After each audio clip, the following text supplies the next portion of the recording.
Luis Toledo Ríos es abogado, penalista, experto en cumplimiento corporativo, con más de 2 décadas de trayectoria en el Ministerio Público, donde ejerció como fiscal regional y director de la Unidad de Drogas y del Observatorio de Narcotráfico entre 2016 y 2022.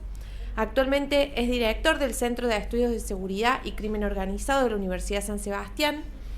Es consultor internacional en la Oficina de Naciones Unidas contra la Droga y el Delito y es miembro de la red global de expertos de Global Initiative Against Transnational Organized Crime. Ay, por Dios, qué difícil, Luis.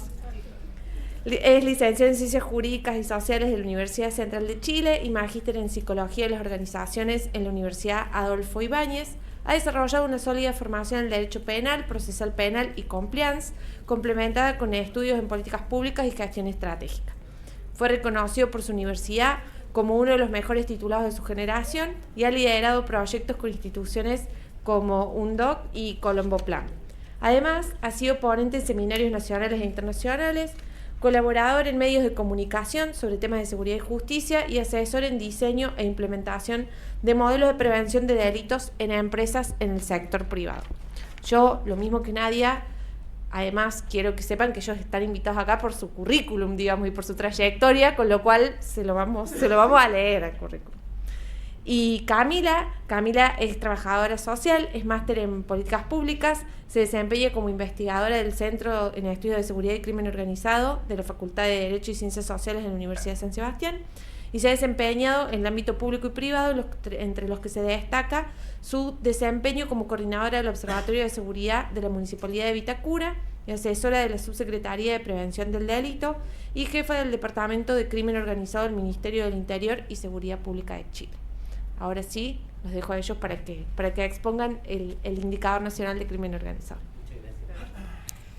Les prometo que vamos a tratar de ser lo más breves posible y contarles que en esta presentación básicamente lo que nos dividimos con Camila es cuál es la génesis de por qué una universidad privada en Chile hace 2 años atrás, 2 años atrás tomó la decisión de crear un indicador que le denominamos indicador nacional sobre la base de estadísticas oficiales del país, ¿ya? En segundo lugar, contarles que dentro del centro habemos distintos profesionales, todos con una larga trayectoria en el ámbito público. Hay un exministro del Interior de distintos gobiernos, de distintas ramas políticas, de distintos colores, por así decirlo, ¿ya? Y un ex subsecretario, ex senador, y también obviamente hay profesores, y está Pia Green, que fue también jefa de la División de Seguridad Pública en un gobierno anterior, y Camila, que fue la jefa de Crimen Organizado. Esto, porque en definitiva, no obstante que estamos en una universidad privada, hoy día nuestra vocación de servicio público está evidente. En segundo lugar, con Camila nos dividimos esta presentación. Ella se va a hacer cargo de la presentación del indicador, que es lo más importante de esta tarde. Yo voy a tratar aquí de saltar para que no se me duerman, por favor. Y yo vengo a contarles las malas noticias, las malas noticias que vivimos en Chile y por qué tomamos esta decisión de crear el indicador. Quizá Carolina Sampó, en la brillante exposición, ya nos dijo por qué, que era un poco el trasiego completo de cómo fue modificándose América Latina en los últimos cortos 10 años. Segundo lugar, quiero tomar unas palabras del profesor Soato, Daniel, donde nos dijo algo que me quedó súper grabado, que es la velocidad del cambio, la velocidad del cambio, ¿no? Es el cambio en la velocidad del cambio. El cambio siempre existió, siempre hubo una evolución, pero si ustedes todos hablamos de Pablo Escobar, qué sé yo, del cartel de Medellín, en algún minuto, década del 80, 90, algo pasó entre el 90 y el 2020. ¿Saben cuántos años demoró Ecuador en perder la gobernanza muy fuerte de su estado? Calculen. Entre 8 y 12 años. No más. La violencia que existía en el Ecuador hoy día es totalmente distinta que hace 8 o 10 años atrás. De tal manera que el presidente Noboa, actual presidente de Ecuador, declaró a más de una docena de organizaciones criminales, las típicas criminales, como organizaciones terroristas. 2 de ellas el gobierno de Trump, que hemos hecho tanta referencia, los tomó también como organizaciones terroristas, ¿no? Que son los choneros y los lobos. Ya. Pues bien, corría el año 2016. Si voy, te prometo que voy corto, ¿ya? Corría el año 2016 y en Chile empezó a cambiar la criminalidad. Es decir, nosotros, en el marco, me tocaba dirigir el Observatorio del Narcotráfico en Chile, yo era director de la unidad de drogas a nivel nacional, y ocurre que empezó a haber un cambio profundo en la forma de nutrirnos de drogas. Siempre fuimos un país que está limítrofe con Perú, con 2 productores de drogas, con Bolivia, y nos llegaba cocaína, en definitiva, y la marihuana la traíamos del Paraguay. Pero algo empezó a cambiar, de que empezó a traernos marihuana a Colombia en camiones, en barcos, en aviones, y empezó a venderse adentro una marihuana distinta, 2016.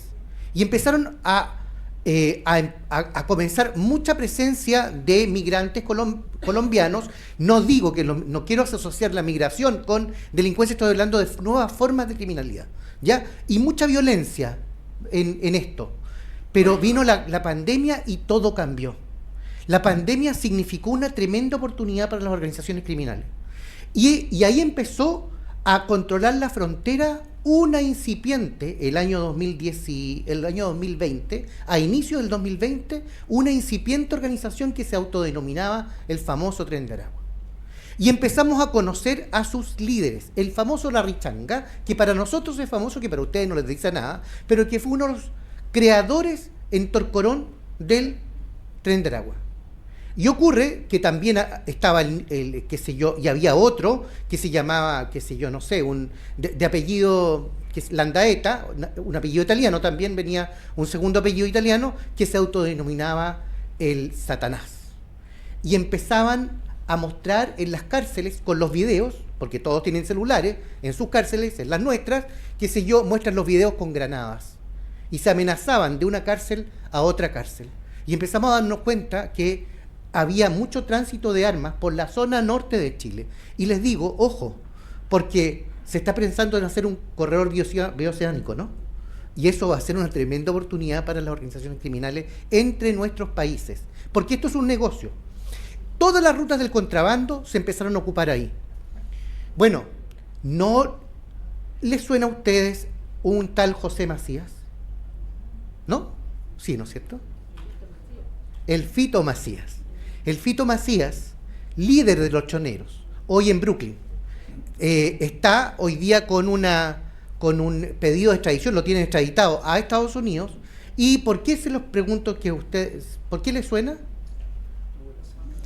Estuvo la señora acá, en un barrio, ¿no es cierto?, privado de Córdoba, con 5 personas, que... Bueno, esta forma, y estoy hablando de unas organizaciones criminales más grandes del Ecuador, que en definitiva, que lideraba a los choneros. El líder de los lobos estuvo en Chile cortando el pelo, arrancando un pedido de extradición roja de Estados Unidos, de la Interpol. Lo que les quiero decir con esto es que no hay fronteras, menos con la inteligencia artificial, menos con la capacidad que tenemos de hacer negociaciones a través del Bitcoin, qué sé yo. Hoy día la coordinación es lo único que nos puede salvar. Y el cambio, de la velocidad del cambio, nos pone que 10 años es una eternidad. Por lo tanto, felicito a COPEC, felicito a la legislatura cordobesa, felicito al orgullo cordobés de tratar de hacer algo distinto, pero no es a 10 años, es de cada 2 años vayan mirando qué pueden ir cambiando, porque esto es de una velocidad enorme, de una velocidad que ni siquiera lo tenemos muy claro. Bueno, empezó a haber externalidades de violencia, de mucha criminalidad en Chile, muy fuerte, lo que nos llevó a ver qué es lo que había.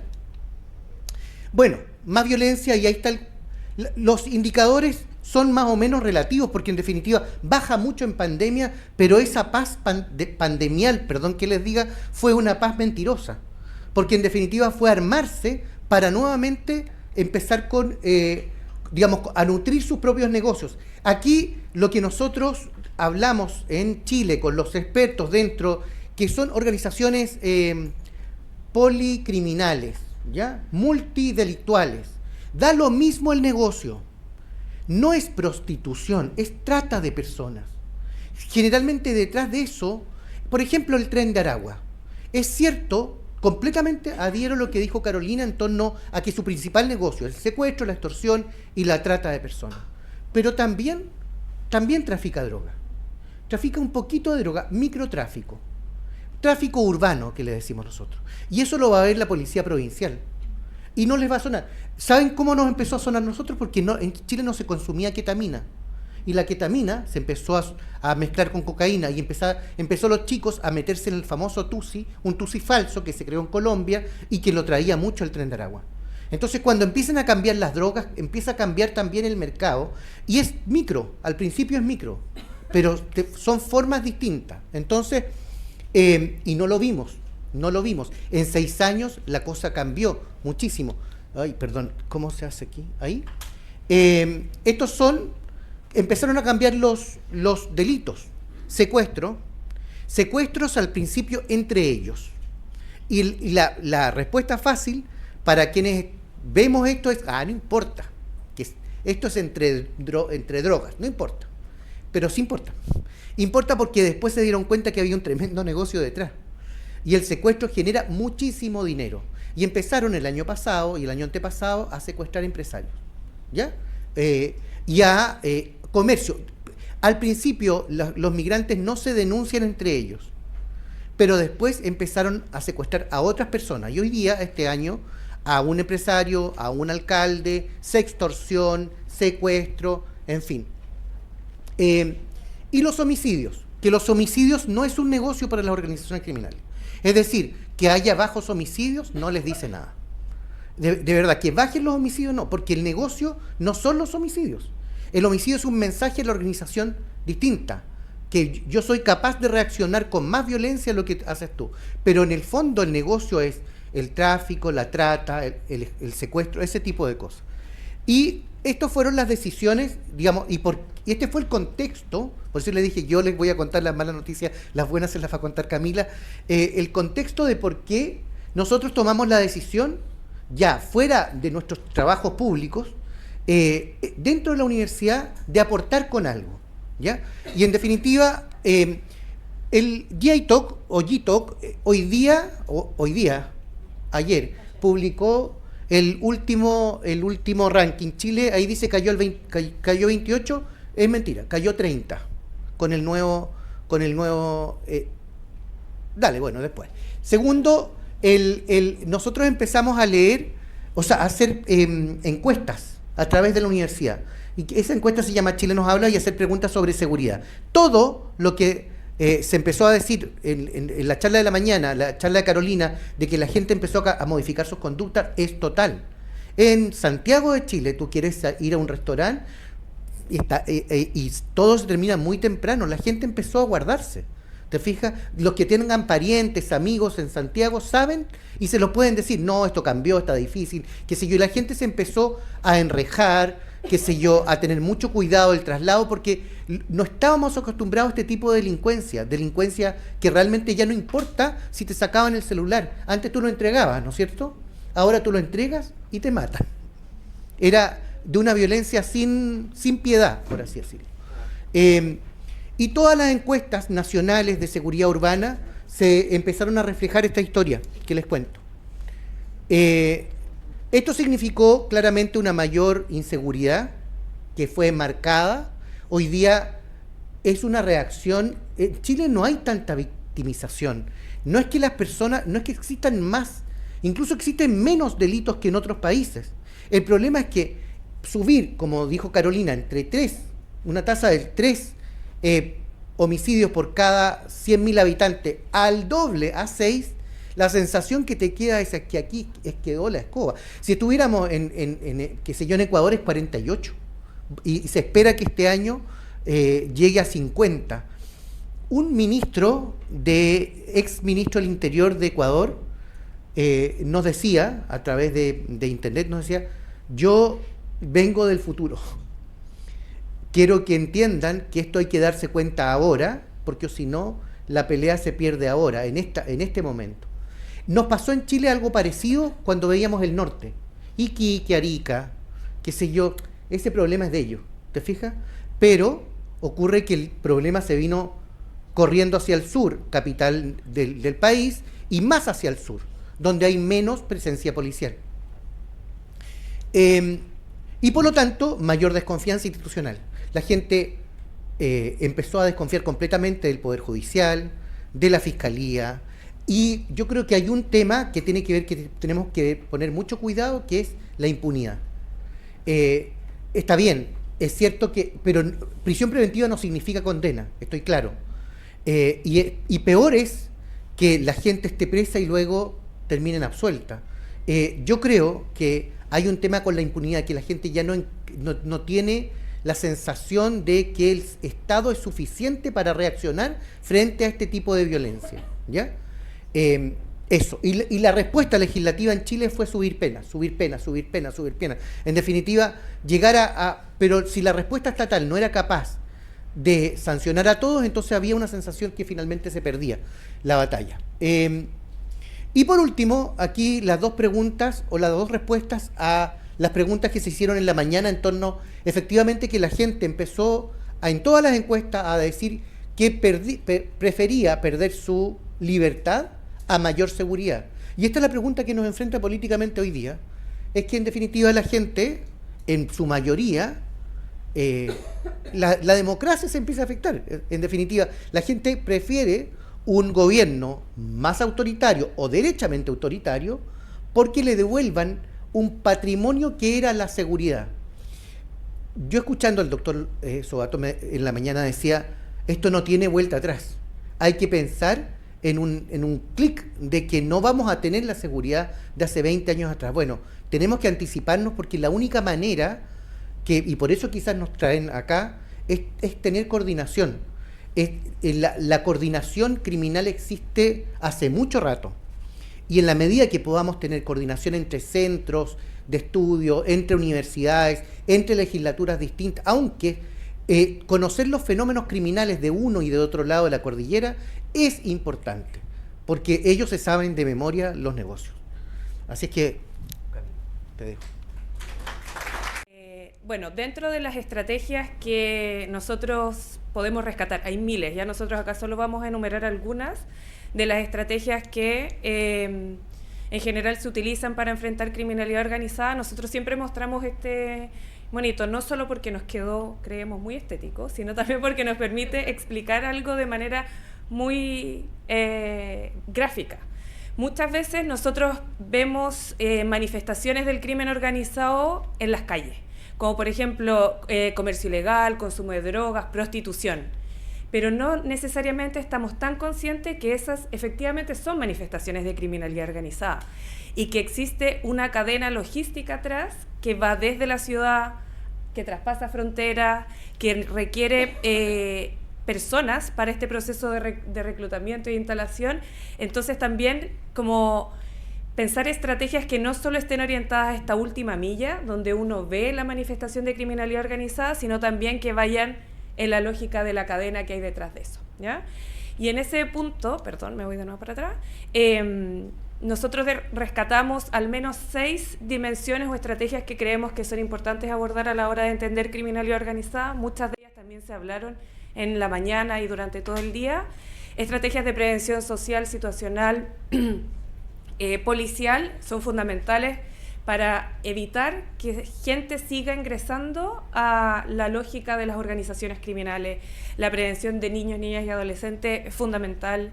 Inteligencia policial y penitenciaria también es una herramienta que la utilizamos poco para estos fines, pero que también nos da mucha información y elementos para poder llegar de manera oportuna a prevenir ciertos delitos y sobre todo a disminuir la operación de la organización criminal. Y esto también se basa con la siguiente, que es la persecución patrimonial y contra el lavado de activos. Muchos pensábamos que la criminalidad organizada se finalizaba cuando las personas llegaban a la cárcel. Y como bien decía Carolina, no estábamos ni cerca de que ahí terminara el problema, sino que muchas veces empezaba o incluso se acentuaba. Entonces, un elemento que sí o sí tenemos que considerar es pensar la lucha contra la criminalidad organizada como una lucha contra una empresa muy grande, que lo que tenemos que hacer es quitarle los activos y evitar que ellos sigan lavando los activos que generan e ingresándolo al mercado formal. Ya también Luis lo comentó, la coordinación interinstitucional e internacional, y algo que nosotros tomamos como centro de estudio es la integración y el análisis de datos, que es lo que les vamos a comentar hoy día como experiencia con la creación del Indicador Nacional de Crimen Organizado.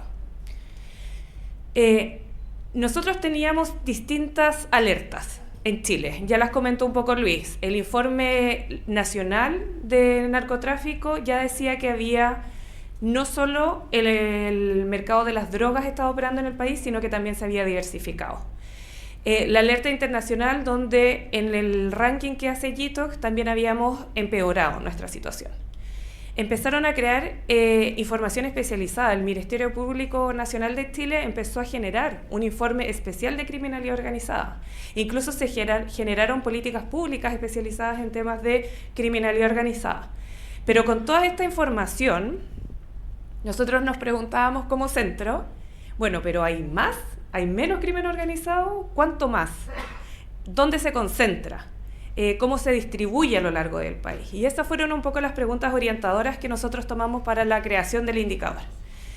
Y esto, como me imagino que todos ustedes saben, no es que exista una receta en el mundo que te diga, mira, crimen organizado son 3 pizcas de esto y 5 de esto otro, sino que es un proceso que hay que irlo construyendo y hay que irlo justificando. Entonces nosotros como centro de estudios y con la experiencia que también nosotros teníamos, fuimos decidiendo el cómo crearlo. La primera decisión que tuvimos que tomar fue decir, bueno, ¿qué fuente de datos vamos a utilizar? En Chile nosotros tenemos 3 policías, pero 2 son las más grandes, Carabineros y la Policía de Investigaciones, pero toda la información que se genera tanto en denuncias como en casos flagrantes se concentra en el Ministerio Público. Entonces dijimos, bueno, al parecer el Ministerio Público es quien va a tener la fotografía completa de esta situación. Entonces quisimos solicitar, la información no era pública, el detalle de lo que nosotros necesitábamos, así que lo solicitamos por transparencia. Fue un proceso que nos demoró 6 meses, entre que ellos entendieran lo que nosotros necesitábamos y lo mandaran en la forma que nosotros necesitábamos. Nos tomó una iteración como de 6 meses, pero logramos que nos entregaran la información. La pedimos de mucho más delitos de los que necesitábamos, pero igual queríamos como tener más información para poder seleccionar los delitos.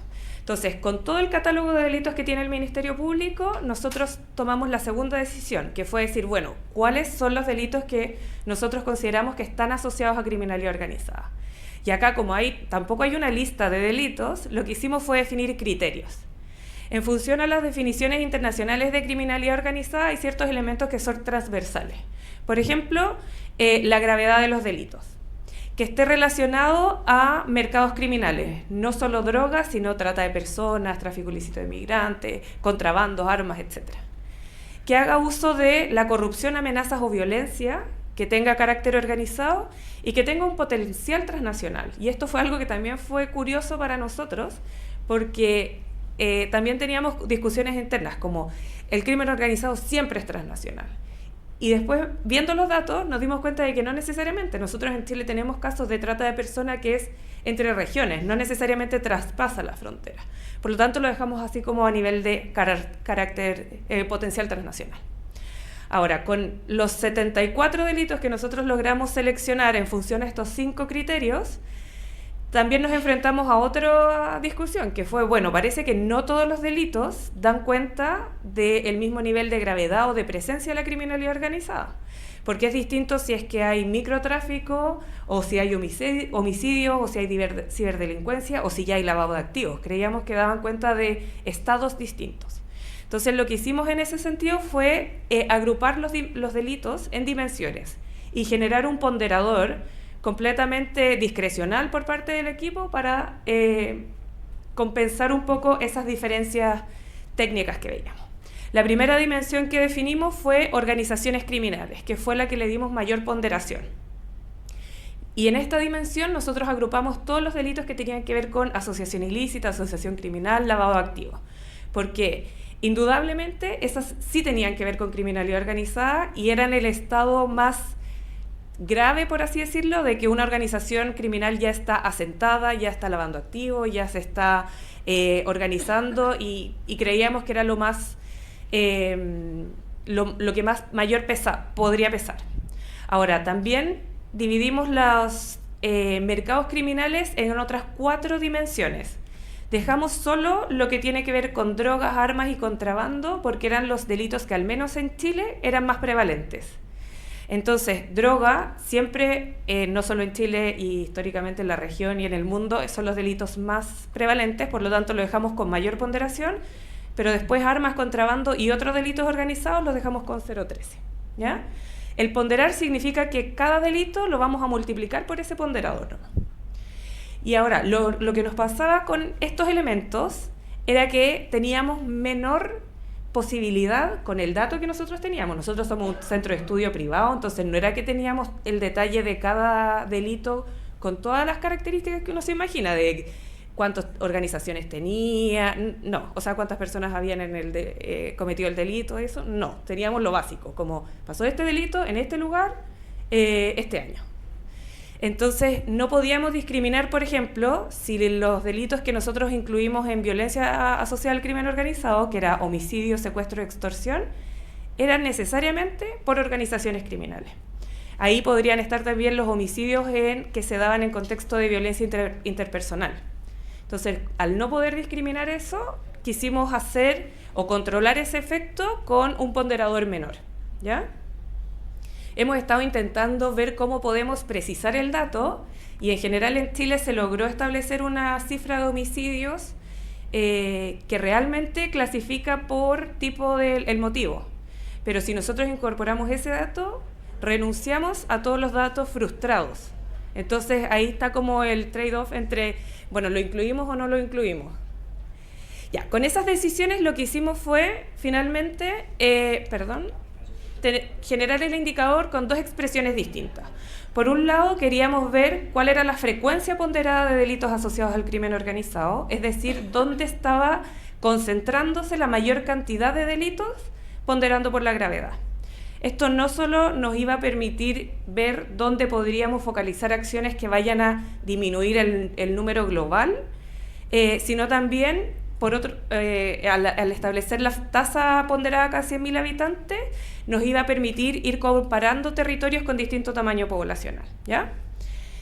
Y en paralelo, lo que hicimos fue levantar información de caracterización comunal. La comuna es la unidad territorial más pequeña que nosotros tenemos a nivel de gestión administrativa. Entonces levantamos información socioeconómica de cantidad de infraestructura policial y penitenciaria que existía en cada una de las comunas, más que para explicarnos causalmente de por qué estábamos viendo lo que estábamos viendo, sí para que nos diera luces de por qué estaba pasando eso. Me voy. Entonces, con todas esas decisiones, lo que nosotros vimos no son tan buenas noticias como dijo Luis, porque vemos que entre el año 2022 y 2023 se observó un 8,4%, cifra que aumentó a un 21,6% si lo comparamos 2023 con 2024, y si comparamos 2022 con 2024, ese aumento es de un 31,8%.